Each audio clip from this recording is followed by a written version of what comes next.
하나님의 말씀 시편 1편 1절에서 6절 말씀을 다 같이 봉독하겠습니다.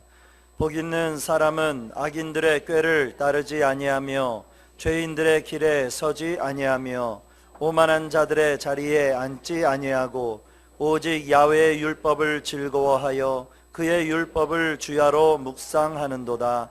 그는 시냇가에 심은 나무가 철을 따라 열매를 맺으며 그 잎사귀가 마르지 아니함 같으니 그가 하는 모든 일이 다 형통하리로다. 악인들은 그렇지 아니하며 오직 바람에 나는 겨와 같도다. 그러므로 악인들은 심판을 견디지 못하며 죄인들이 의인들의 모임에 들지 못하리로다. 무릇 의인들의 길은 야훼께서 인정하시나 악인들의 길은 망하리로다. 아멘. 같이 한번 따라서 해보시겠습니다. 진정으로 복 있는 사람이 되십시오. 오늘 귀한 여러분과 함께 진정으로 복 있는 사람이 되십시오. 이 제목으로 여러분과 함께 은혜를 나누겠습니다. 세상에는 복 있는 사람이 있고 복이 없는 사람이 있습니다.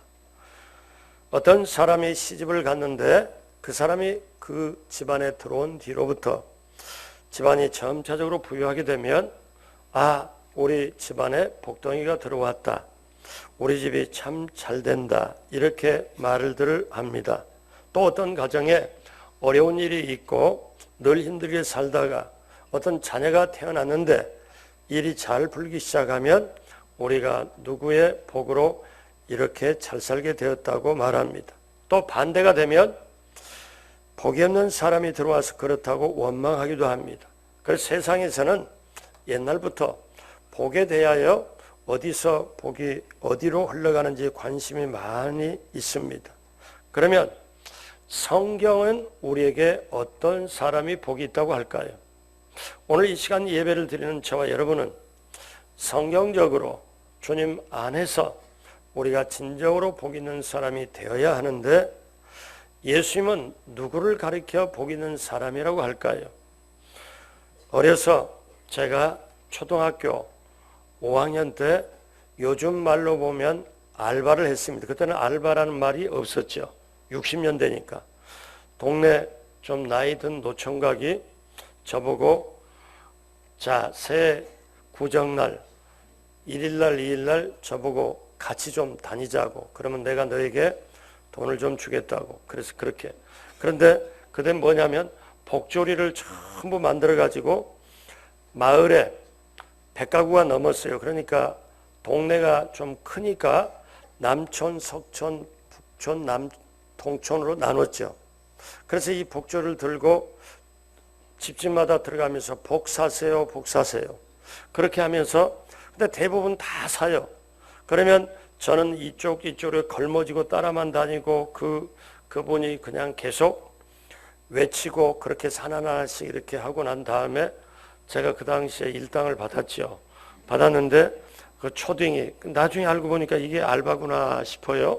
근데 세상에서는 그렇게 복이라고 생각해서 그렇게 하는데 예수 믿는 저와 여러분들은 어떤 사람이 복이 있냐? 여러분, 오늘 성경에서 말씀하는 정말 진정으로 복 있는 사람 되기를 주님의 이름으로 축복합니다. 하나님은 아브라함에게 말씀하시죠. 창세기 12장 2절 3절 같이 봅니다. 내가 너로 큰 민족을 이루고 내게 복을 주어 내 이름을 창대하게 하리니 너는 복이 될지라. 너를 축복하는 자에게는 내가 복을 내리고 너를 저주하는 자에게는 내가 저주하리니 땅의 모든 족속이 너로 말미암아 복을 얻을 것이니라 하신지라. 아멘. 하나님께서 아브라함에게 너를 복의 근원으로 복의 축복으로 원천적으로 너를 삼겠다. 그러면 예수님을 믿고 오늘날 영적으로 아브라함의 자손이 되는 저와 여러분도 우리가 우리 집안에서 우리가 가는 직장에 또 운영하는 사업장에서 복의 근원이요 복을 나눠주는 복의 저장이요 복의 수여자요 복을 정말 흘려보내는 귀한 사람인 줄로 믿습니다.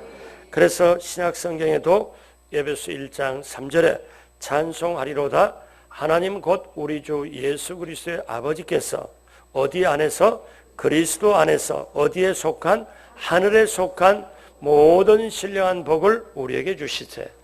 예수님 안에서 하늘에 속한 신령한 복을 받기를 주님의 이름으로 축복합니다.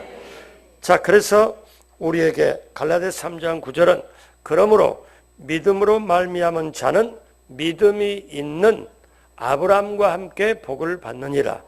이 자리에 참석한 여러분들은 믿음이 있어 참석한 여러분들은 믿음이 있는 아브라함과 함께 복을 받는 줄로 믿습니다. 그래서 성경에는 예수님 믿는 모든 사람이 복이 있는 자라고 말씀하셨죠.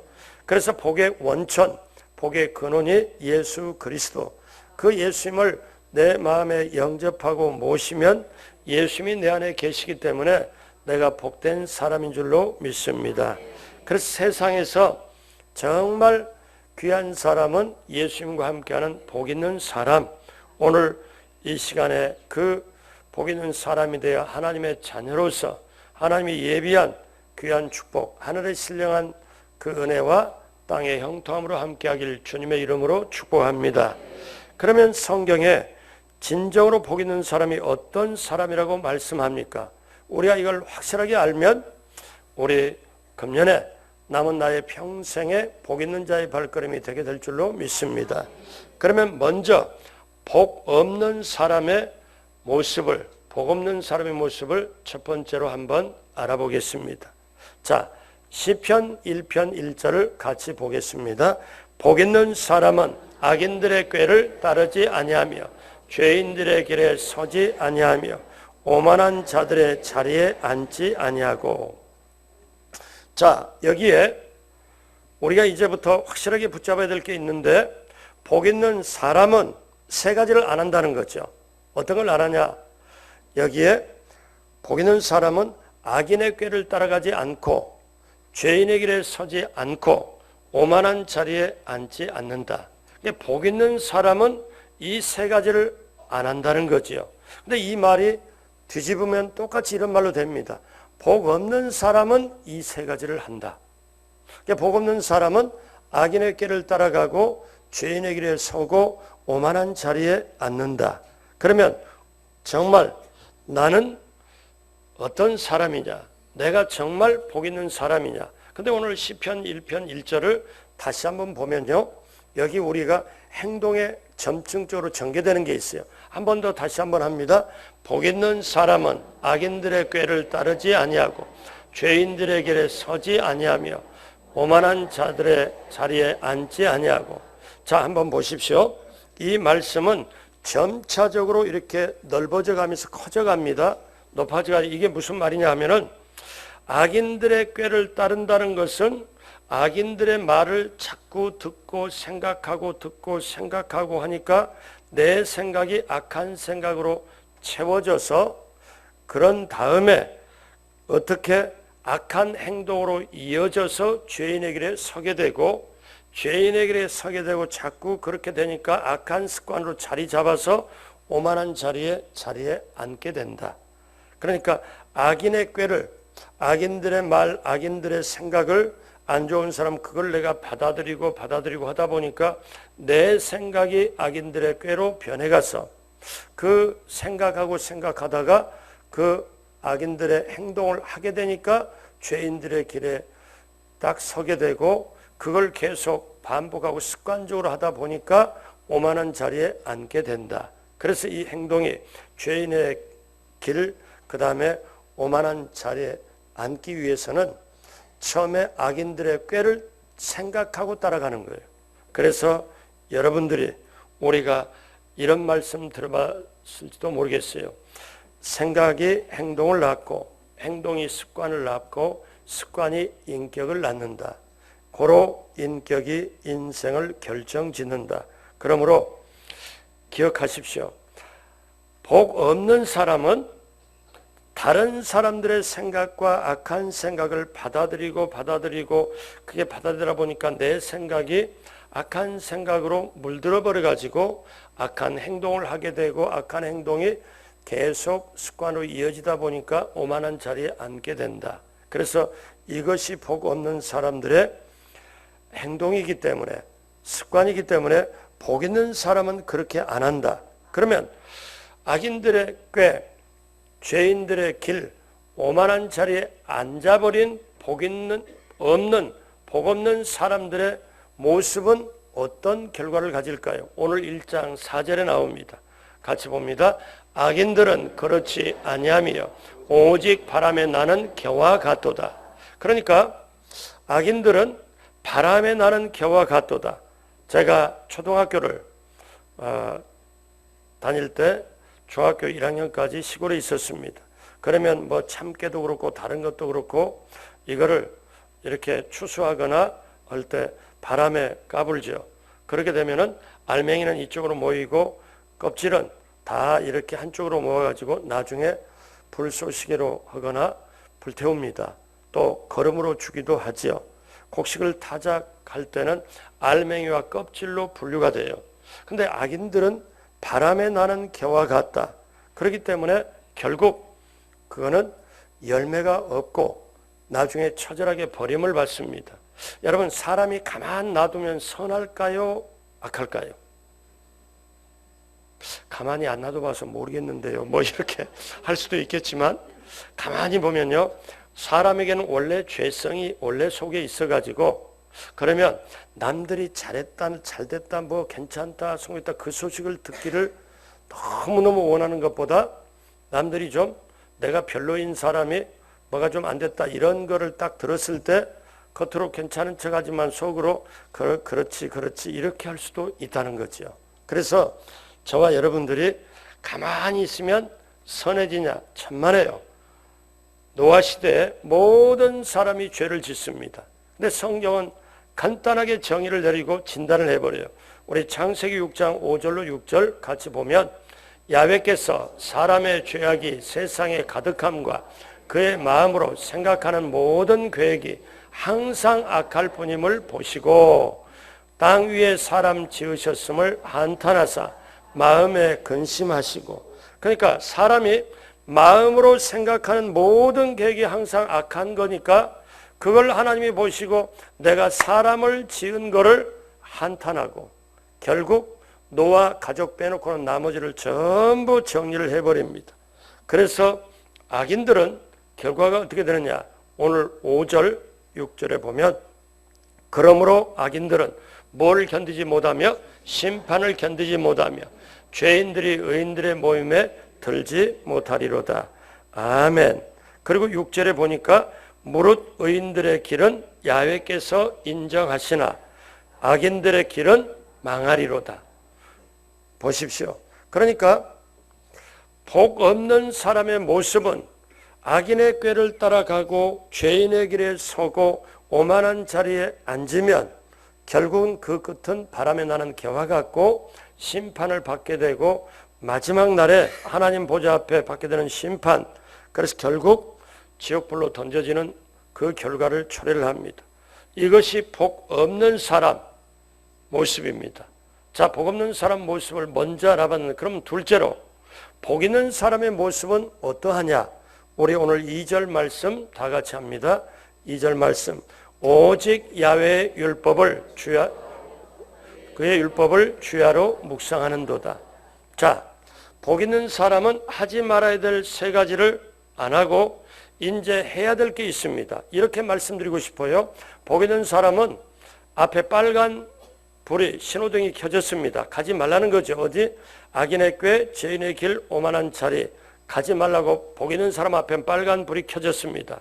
근데 이쪽을 보니까 파란 불이 켜졌어요. 그건 뭐냐면 그렇게 가라, 그렇게 해라, 이것이 복 있는 사람의 길이다. 그러면 그게 뭐냐? 그게 복 있는 사람의 길인데 오직 야훼의 율법을 즐거워하고 주야로 그것을 묵상하는 자로다. 어떤 거를? 율법을 묵상하는 자로다. 근데 여러분 성경을 번역할 때 보면 오직 야훼의 율법을 즐거워하여, 그 오직이란 말이 붙으면 다른 방법이 없고 이 방법뿐이라는 거예요. 오직 야훼의 율법을 즐거워하여 그 율법을 주야로 묵상하는 자로다. 그래서 우리가 하나님의 말씀을 즐거워하고 주야로 묵상하면 복 있는 사람이다. 그런데 여러분 보십시오. 우리가 세상 살다 보면 악한 생각도 들어와요.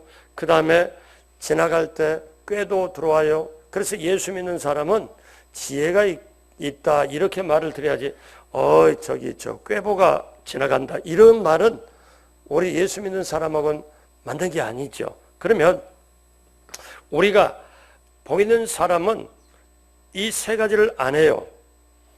죄인의 길, 오만한 자리, 악한 자들의 꾀를 생각하고 세 가지를 안 해요. 그리고 하나님의 율법을 묵상을 해요. 그러면 이 세 가지를 피하려면 어떻게 해야 될까요? 여러분 이거를 잘 보셔야 됩니다.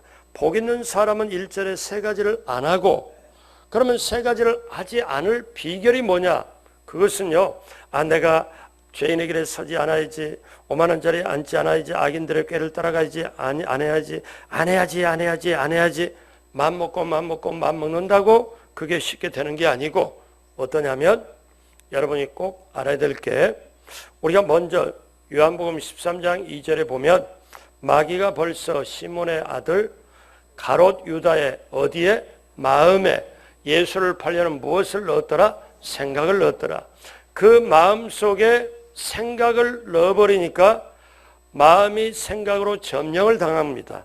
그러니까 그 다음부터 예수님이 성찬을 베풀고 발을 씻어줘도 예수를 어떻게 팔까 이 생각만 하는 거예요. 자, 그러면 우리가 한번 봐요. 우리 속에 죄의 본성이 있기 때문에 악한 꾀가 내가 원하지 않아도 악한 꾀가 들어옵니다.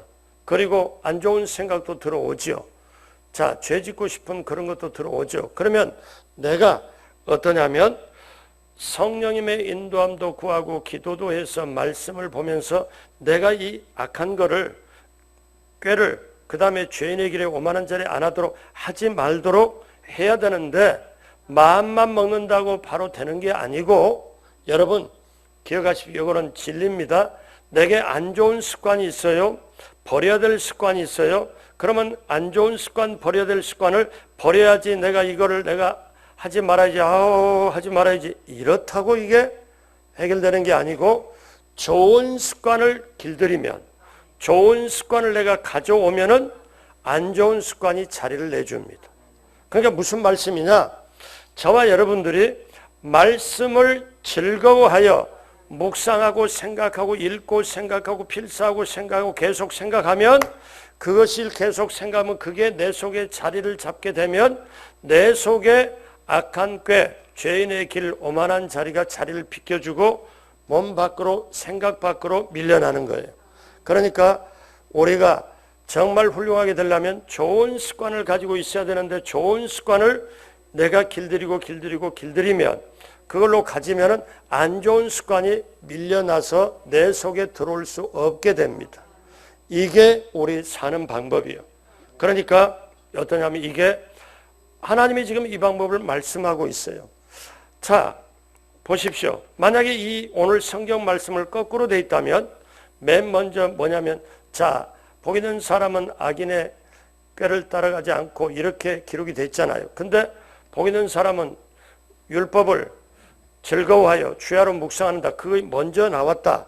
그러면은 우리가 이해하기가 좀 쉽지 않을 수도 있습니다. 근데 복 있는 사람은 피해야 된다. 버려야 된다.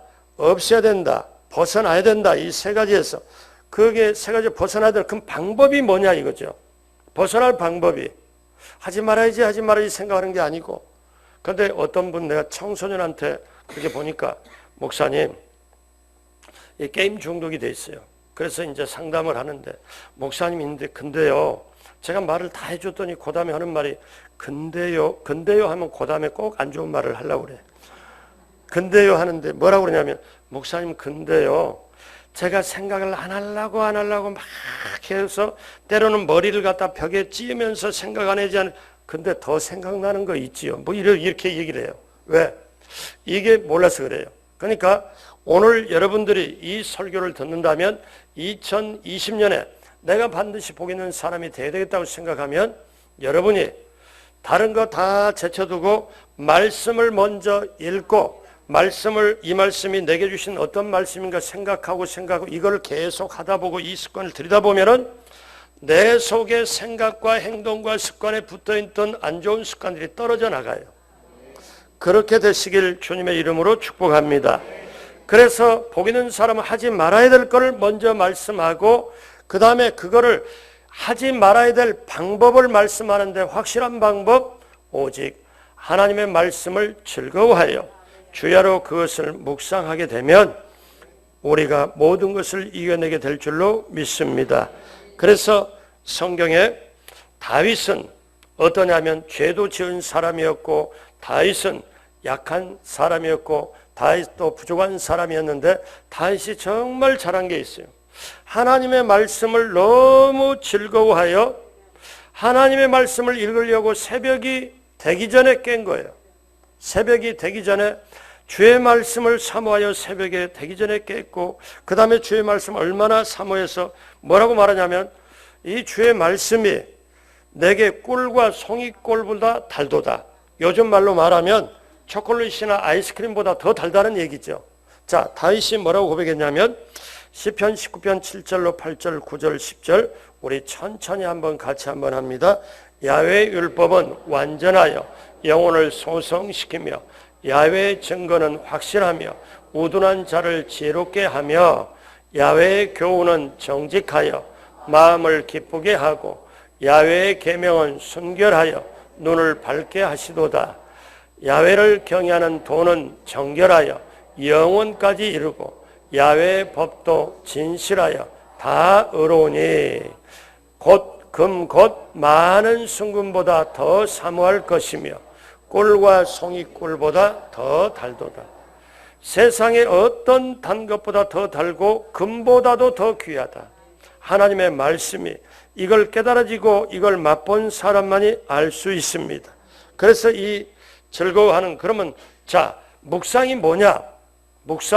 여러분 묵상은 말씀이 내 영혼에 스며들도록 하는 거예요. 내 것이 되도록 하는 거예요. 여러분 보십시오. 음식이 밖에 이렇게 상에 차려 있어도 아직까지 내 게 아닙니다. 내 몸에 유익을 못 줘요. 근데 이 음식을 먹고 위에서 소화를 시키면 그 다음에는 음식이 없어져요. 그리고 내 몸에 모든 영양분으로 스며들어요. 그때 내 것이 되잖아요. 여러분 아플 때 병원에 가서 처방을 받습니다. 처방전을 가지고 약국에 가면 약을 줍니다. 그러면 약을 가지고 와서 몸이 아픈 사람이 여기에 약봉지에서 그대로 식후에 30분 후에 약봉지 하나를 딱 해서 털어서 물과 함께 먹어요. 그런데 물은 어떠냐? 약과 함께 딱 먹으면 약이 위장에서 녹아버려 가지고 없어져 버립니다. 근데 없어진 게 아니라 사실 녹으면서 내 몸에 스며들지요. 그래서 약효를 발휘를 하죠. 그래서 묵상이라는 원뜻은 헬라 말에서 약이라는 뜻이에요. 약이라는 뜻에서 묵상이 나온 거예요. 그건 무슨 말이냐면 약은 먹어서 물로 같이 먹으면 약은 없어지지만 내 몸에 스며든다. 그래가지고 묵상이란 말, 영어로 메디테이션이란 말은 메디신, 의학이란 말도 있지만은 그 헬라 말 약, 메디켈루스라는 약에서 나온 말이에요. 그러면서 우리가 약을 보면 이 약을 내가 먹으면 물과 함께 먹으면 위장에서 없어지지만 약효는 내게 발휘를 하듯이 말씀을 내가 먹으면 생각으로 영으로 말씀을 내가 읽고 생각하면 이 말씀이 내 영혼에 스며들도록 하는 작업이 묵상이에요. 그래서 묵상이 생각하고 그러면서 이것을 내 것을 만드는 작업이 뭐냐? 묵상입니다. 그러므로 여러분 말씀이 오다 가다 이렇게 한번 딱 하는 게 아니고 내게 주신 말씀으로 내가 한번 딱 듣고 하는 게 그 묵상. 그래서 여러분 말씀을 생각하고 말씀이 송이꿀보다 더 달고 그 다음에 순금보다 더 귀하고 근데 그 귀한 거를 내가 귀하게 여기고 받고 이렇게 생각해서 여러분 것이 되어서 복 있는 사람 하나님의 말씀을 즐거워하여 인상 쓰지 말고 즐거워하여 정말 기쁘게 주야로 시시때때로 묵상하고 생각하고 내 것을 만드는 사람, 복 있는 사람인 줄로 믿습니다. 자, 그러면 세 번째, 이렇게 복 있는 사람의 결과가 뭘까요? 복 있는 사람의 결과, 오늘 3절 다 같이 합니다. 그는 시냇가에 심은 나무가 철을 따라 열매를 맺음, 그 잎사귀가 마르지 아니함 같으니 그가 하는 모든 일이 다 형통하리로다. 자, 여러분 잘 보세요. 1장 3절 자막을 다시 한번 보면 맨 앞에 어떤 단어가 나오냐면 그는 이렇게 나옵니다. 1장 3절에 그는. 그러면 그는 어떤 사람이냐? 2절의 사람이라는 거죠. 2절이 뭐예요? 하나님의 말씀을 즐거워하여 그 말씀을 주야로 묵상하는 그 사람은 시냇가에 심은 나무가 철을 따라 열매를 맺은 것 같이 그가 하는 한 가지가 아니고 그가 하는 두 가지가 아니고 그가 하는 모든 일이 다 형통하리로다. 제가 예전에 여의도에서 사역을 하는데 어떤 중소기업을 하시는 분이 너무 힘들다고 그래요. 목사님, 기도를 좀 해주세요. 제가 이 사업을 돌파를 해야 되는데 좀 어렵네요.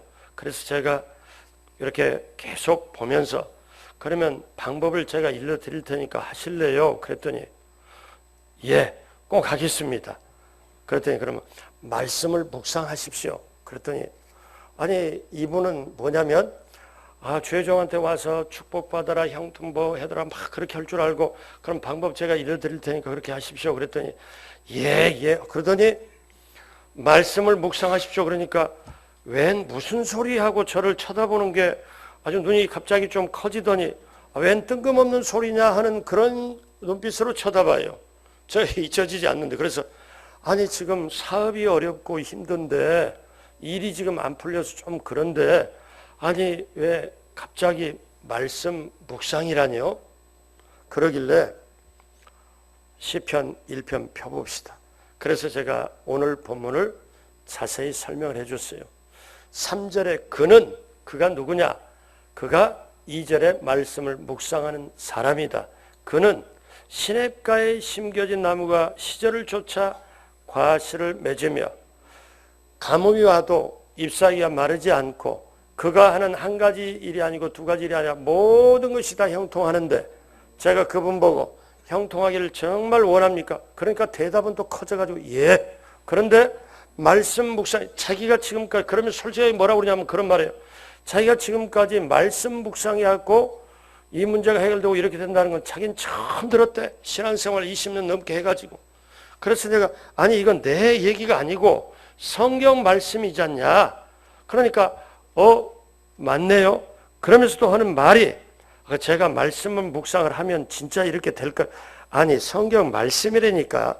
그래가지고 그분이 나중에 보니까 이거를 깨달은 거예요. 그러면서 하는 얘기가 나중에 간증을 하면서 저한테 그런 얘기를 해요. 뭐라고 하냐면 목사님 하나님 말씀이 완벽합니다. 하나님 말씀이 정확합니다. 왜냐하면 저는 그걸 몰랐어요. 말씀을 묵상하니까 자기가 깨달은 게 그거예요. 말씀을 묵상하고 계속 생각하고 읽고 묵상하니까 그 묵상 속에 하나님이 함께 하시더라. 그래서 하나님이 함께 하신 증거가 있어서 그렇게 해서 자기 일이 회복이 되고 형통함이 되고 보니까 말씀 묵상하는 그 사람이 결국 시냇가에 심겨지게 되고 모든 일이 형통하게 되는 것은 말씀 묵상을 함으로 하나님이 함께하는 증거가 되는구나. 이거를 깨닫고 성경 말씀이 가장 확실하고 정확하다고 제가 그분 얘기를 듣고 그래서 제가 처음부터 제가 그때는 그랬죠. 그렇게 말하니까 제가 처음부터 말하니까 눈을 크게 제가 꼭 그렇게 눈을 크게 치켜뜨고는 뭐 생전 처음 듣는 말 그냥 그렇게 쳐다보는 건데 아직도 눈에 선한데 그게 제가 이런 말을 생전 처음 들어서 그렇죠. 근데 이거를 자기가 어떠냐면은 이게 집에 가서 거의 한 150번 이상을 읽어봤다는 거예요. 그 두 절을. 그러면서 보니까 이대로. 그럼 하나님 말씀을 묵상을 가르쳐 주십시오. 말씀 묵상을 제가 할 수 있도록 해 주십시오. 그리고 말씀대로 형통함이 오게 해 주십시오. 그래가지고 그는 나중에 그대로 되어가지고 일반 다른 집회에 가끔 간증도 하는 것을 제가 봤습니다. 사랑하는 여러분, 오늘 성경 말씀에 그가 하는 모든 일이 다 형통하리로다. 아멘. 그러므로 기억하십시오. 우리 요한복음 15장 10절 같이 합니다. 내가 아버지의 계명을 지켜 그의 사랑 안에 거하는 것 같이 너희도 계명을 지키면 내 사랑 안에 거하리라. 아멘. 그러니까 말씀으로 오는 축복을 받습니다. 요한복음 15장 7절에 보면 너희가 내 안에 거하고 내 말이, 그러니까 주님 말씀이 내 안에 거하면 무엇이든지 원하는 대로 구하라. 그리하면 이루리라. 그러니까 주님 말씀이 내 안에 거하면, 묵상하고 자리 잡게 하고 스며들게 하면, 그 다음에 너가 무엇을 원하든지 구하든지 내가 그대로 이루게 하리라. 8절 다 같이 합니다. 너희가 열매를 많이 맺으면 내 아버지께서 영광을 받으실 것이요 너희는 내 제자가 되리라. 아멘. 이제 오늘 말씀 마무리합니다. 2020년 출발했습니다. 여러분, 금년에 정말 하나님이 주시는 형통을 받기를 원하시면 아멘 해보십시오. 그러면 여기 목사가 오늘 진정으로 형통하고 진정으로 복 있는 사람이 되는 방법은 뭐냐? 복 있는 사람은 세상 복 없는 사람이 하는 행동 안 한다. 악인의 꾀를 따라가고 죄인의 길에서 오만한 자리에 앉고 그걸 안 한다. 그걸 안 하는 방법이, 그리고 하나님 앞에 나가는 방법이 오직 하나님의 말씀을 즐거워하여 시시때때로 주야로 생각하고 생각해서 내 것이 되게 만들게 된다. 그러면 내게 어떠냐? 사시사철 시냇가에 심겨진 나무처럼 잎사귀가 마르지 않고 감이 와도 마르지 않고 경제 불황에도 마르지 않고 정말 내가 하는 한 가지 일이 아니라 내가 하는 모든 일이 다 형통하리로다. 이 축복이 금년에도 오늘 이후로 남은 나의 인생의 발걸음에 우리 강동성전에 한 분 한 분 모두에게 넘치도록 임하게 되길 주님의 이름으로 축복합니다. 기도하겠습니다. 하나님 아버지 감사합니다. 하나님 아버지 감사합니다. 이제 복 있는 사람, 진정으로 말씀 묵상으로 오는 그 주님 중심으로 오는 그 형통하는 복 있는 사람이 되게 하여 주옵소서. 그리하여 세상을 담대하게 이기고 나가도록 함께하여 주옵소서. 감사하며 예수님의 이름으로 기도드립니다. 아멘.